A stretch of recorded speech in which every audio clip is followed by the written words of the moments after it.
টাকের ইছামতি নদীতে প্রতিমা নিরঞ্জন চলছে। নদীতে দূষণ রোধে ঘাটে ঘাটে কাঠামো তোলার কাজ চলছে।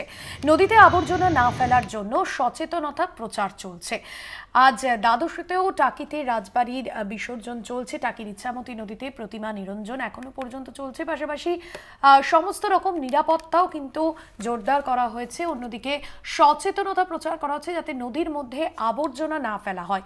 টাকির ইছামতি নদীতে প্রতিমা নিরঞ্জন চলছে। দুই বাংলার এক অপূর্ব মেলবন্ধন। এই প্রতিমা নিরঞ্জনের সময় দেখা যায় টাকির ইছামতি নদীতে প্রতিমা নিরঞ্জনে যাবতীয় যে সচেতনতা প্রশাসনের তরফে সেই সচেতনতা নেওয়া হচ্ছে যাতে নদীর মধ্যে কোনো রকম ভাবে কোনো আবর্জনা না ফেলা হয় সেই বিষয় কিন্তু দেখা হচ্ছে। অন্যদিকে কাঠামো তোলার কাজও চলছে। টাকির ছবি আপনাদের সামনে তুলে ধরছি। নদীর আবর্জনা না ফেলার জন্য প্রশাসনের তরফে সচেতনতা প্রচার চলছে। বসিরহাট থেকে রয়েছেন প্রতিনিধি সঞ্জিত চক্রবর্তী। সঞ্জিত, টাকিতে প্রতিমা নিরঞ্জন চলছে আজকেও এবং সমস্ত রকম ভাবে প্রশাসনের তরফে নিরাপত্তা জোরদার করা হয়েছে। নদীতে যাতে আবর্জনা না ফেলা হয় সেই বিষয়টাও দেখা হচ্ছে। আজ সকাল থেকে কি ছবি উঠে এলো? দেখো, বসিরহাট মহকুমার ছোট মাঝারি এবং বড় প্রায় 4,500 পুজো হয় তুমি জানো।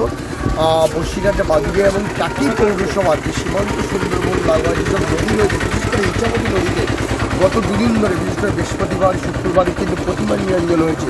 সেই প্রতিমা নিরঞ্জনের যে কাঠামো, সেই কাঠামো নদীগর্ভে পড়েছে তুমি জানো। ইতিমধ্যে পরিবেশবিদদের কিন্তু একটা চিন্তার ভাঁজ ফেলেছে, যেগুলো বিভিন্ন রং দাহ্য বস্তু জলে মিশে গেলে যে জলজ প্রাণী এবং যে মাছ মরতে পারে এবং ক্ষতিগ্রস্ত হতে পারে, পরিবেশ দূষণ ছড়াতে পারে, অর্থাৎ ইছামতি দূষণ ছড়াতে পারে। যার জন্য কিন্তু 3টে পৌরসভার পৌরকর্মীরা সকাল থেকে ইছামতির বিভিন্ন ঘাটে কিন্তু তারা কাঠামো কাজ তোলার কাজ শুরু করেছে।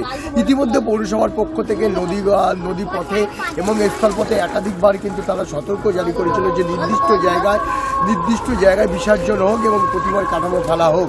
সব নিয়ে ইতিমধ্যে সেই ছবি আমি কলকাতা টিভিকে দর্শকদের দেখানোর চেষ্টা করবো।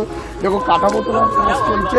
ইতিমধ্যে বেশ কিছু কাঠামো তোলা হয়ে গেছে, যেমন নদীর পাড়ে অর্থাৎ ইছামতিতে যে কাঠামোর কাজ চলছে সেই তোলা হচ্ছে।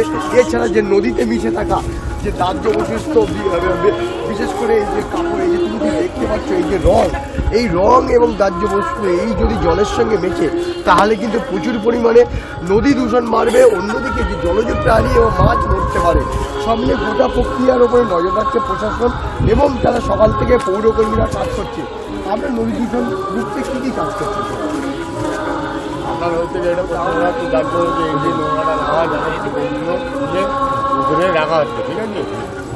সবাই মিলে এখানকার সবাই বাসিন্দারা আমাদের যে আইকনরা সবাই কাজ করছে।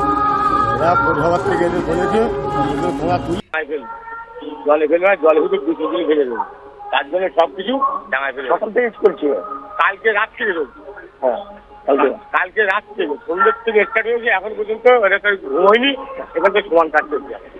এটা কি নদী দূষণ অনেকটা রোধ হবে? হ্যাঁ, তার জন্য রোধ হয়ে বলে সব জিনিসপত্রগুলো ডাঙা চলে যাচ্ছে। আর তুমি ভাষ্যতে শুনলে একজন পৌরকর্মী তিনি যেটা দাবি করছেন যে পৌরসভা থেকে ইতিমধ্যে তাদেরকে দায়িত্ব দেওয়া হয়েছে, বিভিন্ন কাঠামো সেই কাঠামো তোলার কাজ শুরু হয়েছে। অর্থাৎ নদী দূষণ একদিকে যে মাথায় চিন্তার ভাঁজ, অর্থাৎ পরিবেশবিদ্যার চারদিকে প্রশাসন সতর্ক রয়েছে, অন্যদিকে ধাপে ধাপে এই কাঠামো কিন্তু তোলার কাজ শেষ হবে বলে এমনটা এখানকার যারা পৌরকর্মীরা রয়েছে তারা জানাচ্ছেন।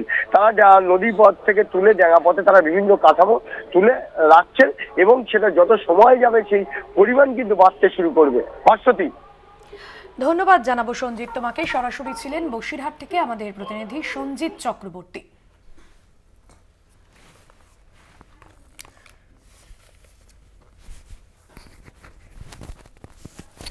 টাকির ইছামতি নদীতে সকাল থেকেই প্রতিমা নিরঞ্জন চলছে এবং বসিরহাট পুরসভার তরফে প্রশাসনের তরফে সমস্ত রকম ব্যবস্থা রাখা হয়েছে। নদীতে আবর্জনা না ফেলার জন্য সচেতনতা প্রচারও চলছে।